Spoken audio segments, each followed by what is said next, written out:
Hi and welcome, I'm Andreas. If you're interested in a little tour around my shop, then come on in.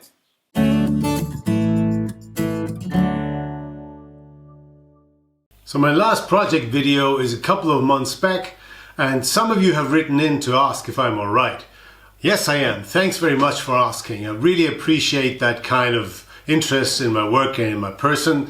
Everybody's still fine and healthy around here, and we're all doing good, self-isolating, but doing good. There has been lots going on. I'm trying to sort out a new work situation with family time and shop time and so on. And I've actually started a new project, which you will see here lying around in just a minute. But I thought in Corona times, maybe it would be nice to do another shop tour. The last one is 2.5 years ago. And back then my shop was very different. I had just crossed the 2,000 subscriber mark. So very different times back then. So I thought for those of you who have been subscribers for quite some time, it might be interesting to see how my shop has evolved. Thank you very much for your continued support. And for those of you who've come to the channel only recently, very glad to have you. You were very welcome. Maybe it's interesting to see for you what my shop is like and how I'm trying to sort myself here. This is the space where I find great joy, even though for the last couple of months I haven't been spending as much time down here as I would have liked to. But without further ado, let's start having a look around. In the course of this shop tour, I'm going to show you some machinery and some cabinets I've built and so on. And I always link to those videos because most of them are separate videos either in the corner or in the description. So one thing that you'll immediately notice when you watch that old shop tour is that it's much brighter in here. In the meantime, I got a big upgrade on my shop lighting, which is great because good lights make everything so much more enjoyable in here. And I've upgraded my electricity fit outs. So that's very great to have sockets in all kinds of places, which was a big problem a year or two ago because it was always hard to lay a cord somewhere on the floor to have a socket somewhere across the room. Let's start over here, which is the main working area with the tool wall in the back. So the basic setup hasn't changed at all. This is still my trusted workbench, one that I've converted from an old one that I've inherited with the house that we bought. I used to store my power tools down here, but now I've got lots of cabinets that I built for the power tool boxes. So down here I just keep a couple of very large power tool boxes, for example the Plunge saw, and the rest is basically storage for stuff that I don't need that often. Because down here I don't find them so accessible, so it's much easier, I think, to have the power tools in those cabinets on individual drawers where you can get to each tool much more easily. I don't have a miter saw yet, and this is obviously something that would be really nice addition to the shop, especially now, for example, when I work with these long frames. It would be good to have a miter saw to cut them to size. But my replacement so far has been this system, which I explain in my plunge saw video, which I'll also link to in the corner and in the description. So basically I put up this block, and at the back here is another one. And then when I put the rails here of the plunge saw against these two, I have a perpendicular cut when I put the workpiece against this fence, and this fence also has a stop here so that I can make repeat cuts. So if you haven't seen that and you don't have a miter saw yourself and you're looking for a replacement system, maybe you want to check out that plunge saw video. As I said, the link will be in the description. Over here is one of the oldest little cabinets that I built for the chargers and some batteries. And even though it's far from ideal, it gets the job done enough or well enough that the pressure of building a new thing hasn't been so high. I've been wanting to build a proper charging and drill storage station for quite some time, but so far this thing has worked all right. And the shelf over here, which we'll come to in a second as well. So this is still my solution. And maybe you know this, that if you have a solution that works fairly well, it tends to stick around for quite some time because, well, the pressure of building a new thing that would just be a little better but not revolutionary better is just not so high. The second thing that you'll notice over here is my self-made Moxon vise. which was also a project that I built very early in starting this shop. And I don't have a video on it. I didn't do videos back then, but it's always been a great thing to have around, a good vise that you can really clamp things very sturdily in. So this has been around for a couple of years and I wouldn't want to miss it. So over here is my main tool wall with tool holders that I've built quite some time back, but which are still doing what they are supposed to do. And if you haven't got some holders like these, I can really recommend setting these up. It's so nice to have all those tools handy to one grasp and have them have a proper place where you can put everything back into. And it's really enjoyable to work like that. I've made a video on building some of these, which I'll also link to in the corner. And most of these holders have really aged well. So the initial idea for most of them has really worked out as I thought they would, which is always nice, of course. And one thing that came a little later, but which was also a great addition to productivity, is this bit pyramid with a little drawer for extra bits here. This has really taken me fairly long to build. Before that, most of my bits were in some different scattered places, but this thing has really improved my productivity in terms of reaching for the correct drill bit and having it at hand so much. It's a very small project, but one really worth building, so I'll link to that video as well. This shelf is really interesting because it was really the very first thing I built for this French-cleat wall, and because I didn't have much idea about what to do and how to sort my tools back then, I thought, why not start with a shelf? And it has stayed around for all this time because it's very handy to have the drill bits here just above the workbench and some basic drills and a little bit of sandpaper, because these are really the things that I reach to very often. And while I'm still planning to have the drills in a separate charging station and storage station somewhere else, so far it has worked fairly well. So maybe that's an idea for you too, to have some multi-purpose shelf where you can just put things where if you don't need them at the moment, but which should still be close to the workbench, but not being the workbench itself to put this stuff on. So this, as I said, has really worked well for me. Next come all the measuring tools, and as you can see, maybe I have a little bit of a weakness for buying measuring tools, especially the nice red ones by woodpeckers. These are many more than I actually need, because it's all the generations of measuring tools that I've ever bought. And I started with cheap ones, and over time I've moved over to woodpeckers where possible. They're not all available over here in Europe, which might also be a good thing money-wise. But this is something that I'd like to consolidate a little bit, because some of those squares, for example, I don't really need because, well, there's only so many squares you can use. But new ones have just been added to this panel, and I haven't put any old ones out, which I'm still planning to do at some point.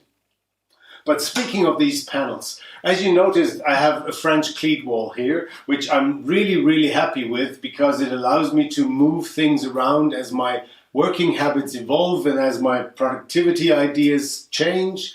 But what I also found is that it's good to have French-cleat as the basic system, but then don't have individual holders for each tool, but for each set of tools. For example, have a whole panel with the measuring stuff, and then when you move it or want to move it, then you move the whole panel, because it doesn't really make sense, in my opinion, to have an individual holder for the combination square, then one for the calipers and so on. It makes more sense to have a panel where all tools that belong to a certain group are stored together, because you probably move them as a group anyway.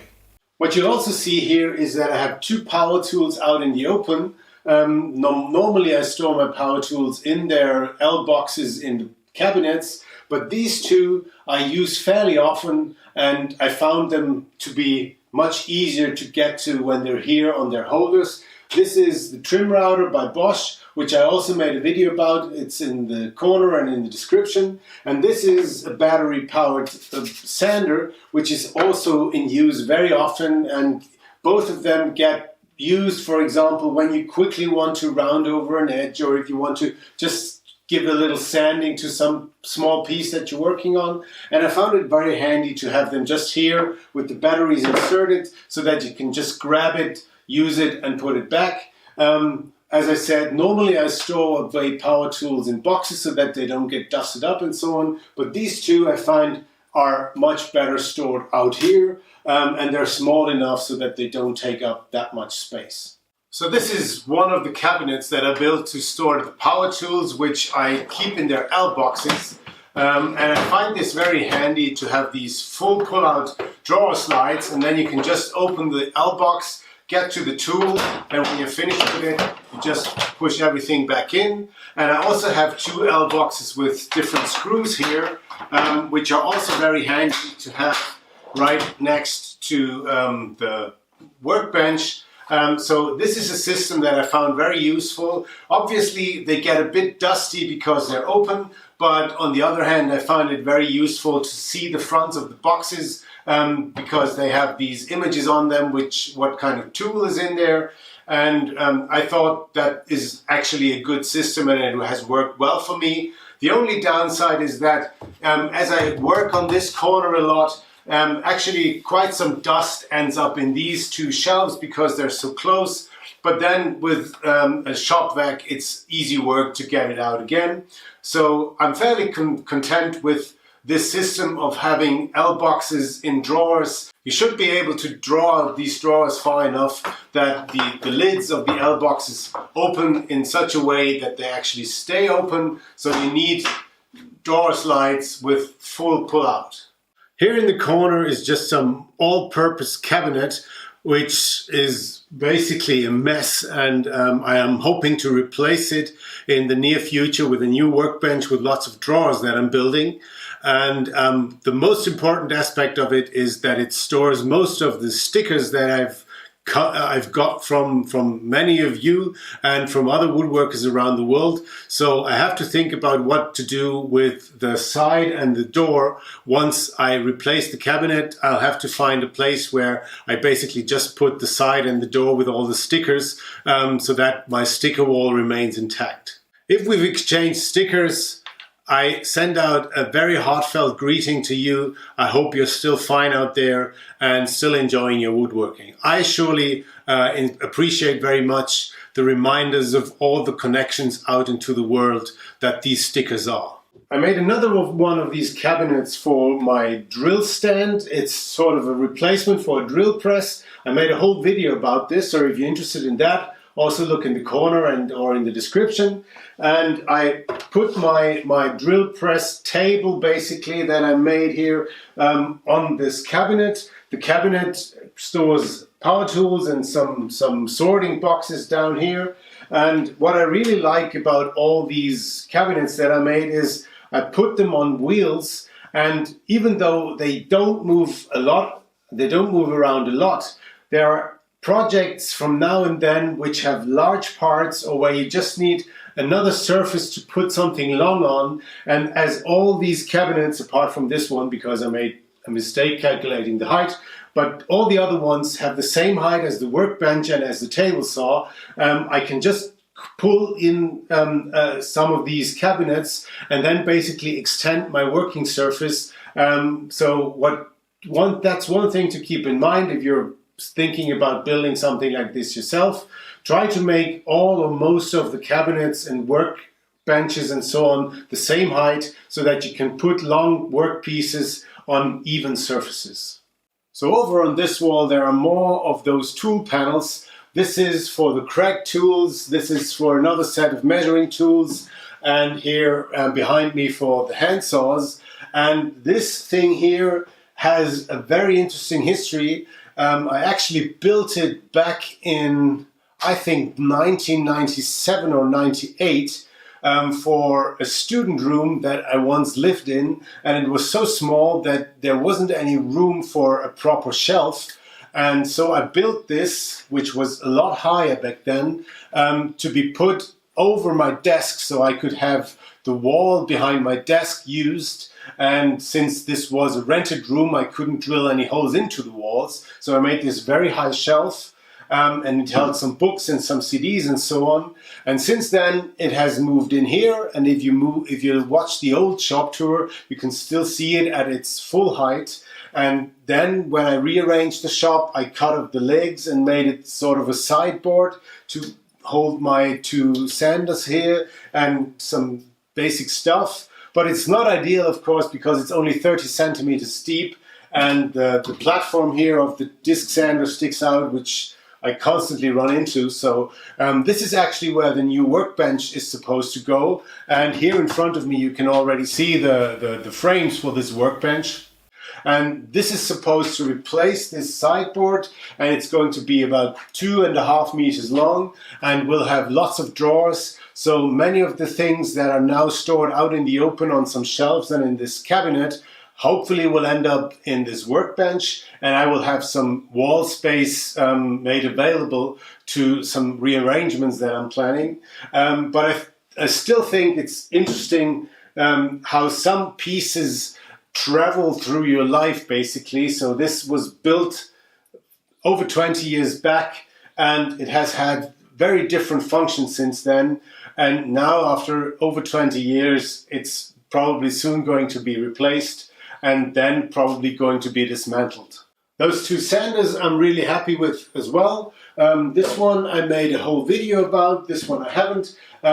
I don't use them that often because I just don't have the need for sanding that often, but if I do, it's always a good thing to have them. The Spindle Sander obviously has very special uses, but when you do need one, it's good to have one around. And this one by Triton is actually a fairly good value for the money, and this one by Record Power is very, very sturdy, and the combination of disc and belt sander also works very well for me, so I can really recommend both of these machines.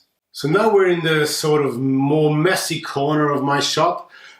This corner you rarely see in the videos because there's not much happening behind here. It's mostly used for storage. Here's another cabinet that just sort of was in here when I moved in, and that holds all kinds of different things, and one that I also hope to replace once most of the stuff that's in there actually ends up in the drawers of the workbench. One thing that has moved here over the years is that big roll of tissue paper, and also my big shop vac, which is an excellent product. I really, really love this shop vac here by Bosch. And this clamp card that I built some while back. I also made a video about it, which I'll link to. I found this really handy. I built it out of need, basically, because back then I didn't have any wall space for all those clamps. And I thought, well, why not make a card which also has French-cleat, so I can rearrange the holders as my clamp setup has changed. And I found that it's very useful to have the clamps on a card like this, because I can then move the card over when I do a glue up and have all those clamps ready, and when I put the workpiece out of the clamps, I can put the clamps back on and then move the card to the side. So if you haven't decided on your type of clamp storage yet, maybe give the thought of having such a card a go. It is two-sided, and that makes it, I think, a very efficient use of space. So here's my bandsaw. It's also still, after a fairly long time, in a sort of improvised position, because the dust collection is hooked up here to my still not in its final place dust collection system. So it works well here, but eventually I'm planning to rearrange this whole corner and have a better place for it, but it's very nice to have. What I found is that it is surprisingly hard to learn how to adjust a bandsaw well enough that it does what I want it to do. Obviously, I'm able to adjust it in such a way that I can cut things, but I often have to spend a lot of time adjusting it so that the cut quality is good enough. I get a lot of ripples and so on, which I don't like. So I'm still in the process of learning how to use a bandsaw properly. I've just got a new book, which I hope will help me along with that. And I discovered another video in German the other day that also goes into details. But, well, if you have struggled with your bandsaw as well, I just want to tell you that I have too. And if you have any good tips on how to adjust a bandsaw, then I'm all ears because, well, yeah, I thought it would be easier, but I found it surprisingly hard. On the wall here is one of those shelves that are just, well, sort of all things that have to do with paint. And lots of this stuff hopefully will go as well once I've got the drawers in my new workbench. Now we've come almost full circle. So here's the bandsaw, and we moved on a little bit more. In this corner is the lumber storage, which is part on this shelf and part on my lumber cart that I built a while back. It has worked fairly well, but if I had to build it again, I'd make it a little smaller. It takes up a good amount of space, and I found that since it is large, I keep all kinds of scraps that maybe would be better thrown out. And at the back there's a lot of room which I don't really use because the bins are mostly empty. So one idea was that at some point I might dismantle it again and make it a little smaller. But it is one of those things again that hasn't given me enough trouble to actually tackle it. Then back here is a shelf that has been in here ever since I moved in.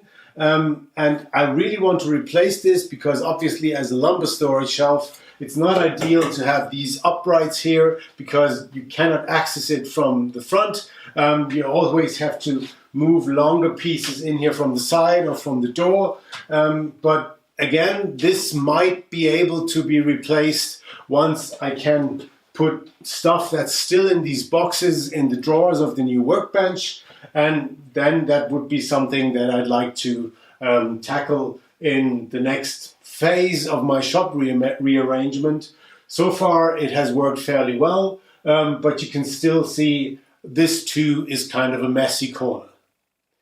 Here in front of me you can see my dust extraction system, which I'm very happy with. It's very powerful and still compact. The setup and layout of the hoses there is obviously not very good. It's kind of an improvised solution for the bandsaw and the table saw.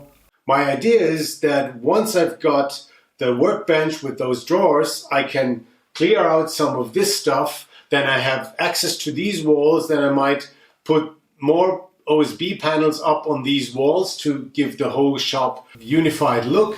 And then this whole dust extraction system would move to this wall with proper duct work actually attached to the walls. And then I'd move the table saw and so on. So as you can see, building that workbench is kind of a preliminary step that is needed for all kinds of further rearrangements that I'm planning.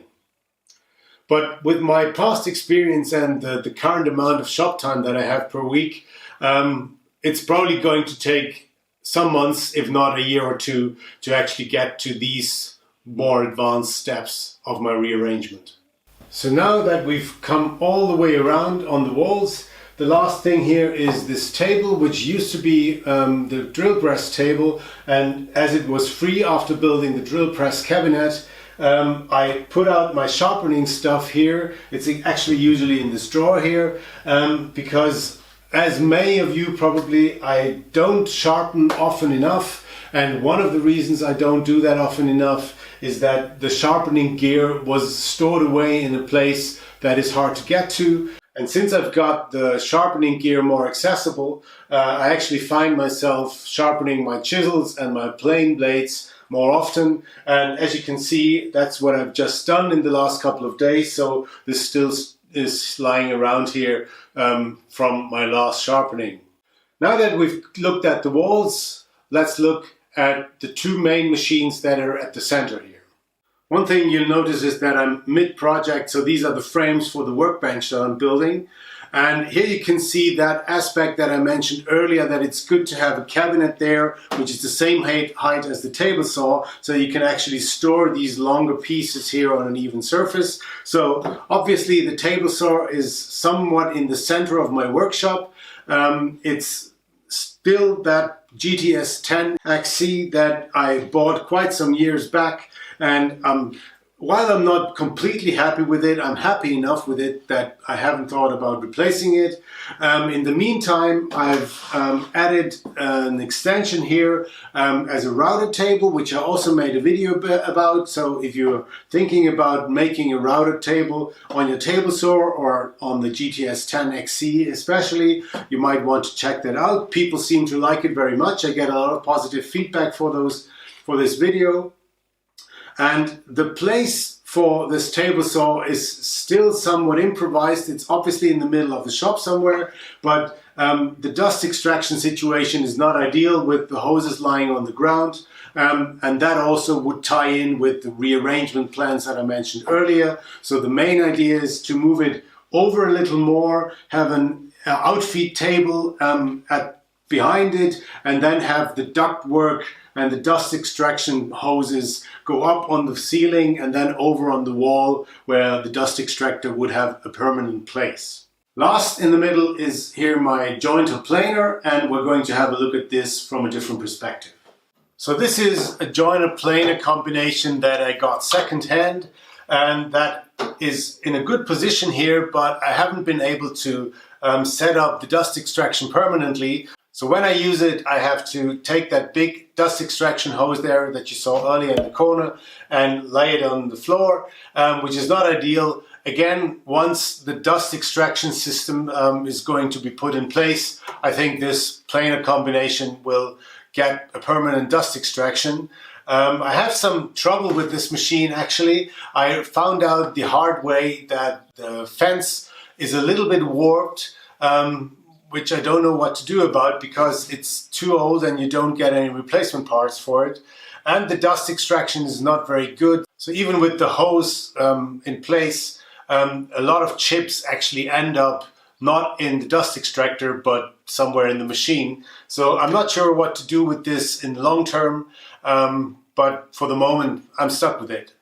And maybe you were wondering what this cord is up here that you maybe saw dangling around here. This is a fairly new addition that I made, kind of a very quick and dirty solution. When I'm here working, for example, sanding or working with the plunge saw, it was always a bit of a hassle with the dust extraction hose. So I put this up, and now when I have my shop vac down here, I put the hose through here, and then it comes from the top, and I can work much more easily because the hose and the cable of the power tool go up here and then down again. And it was very simple. I just put a thick wire up on the ceiling, put this piece of cord in, and it took me about half an hour to actually put this on the ceiling, and it has made a great improvement. So maybe that's an idea that you want to pick up yourself. So that was the tour of my little realm here, and I hope you enjoyed it, and maybe you've got some ideas out of it. And if you have any ideas how I might improve some of the stuff that I showed you, I'm really open to your suggestions. Please leave them in the comments. And as I said, if you've been around here for quite some time, maybe you found it interesting how this place has evolved over the years. And if you're one of the fairly new subscribers, I hope you enjoyed this place or having a look around this place as much as I enjoy working in it. Hope to see you back soon on the next video, which will probably be the workbench build. And yeah, I hope that this will be finished in the next couple of weeks. So if you're not a subscriber yet, maybe you want to subscribe and hit that bell so you get a notification when the next video hits. Stay healthy, stay safe in all the different corners of the world that you're watching this. I hope you're good, enjoy your woodworking, and see you next time. Bye-bye.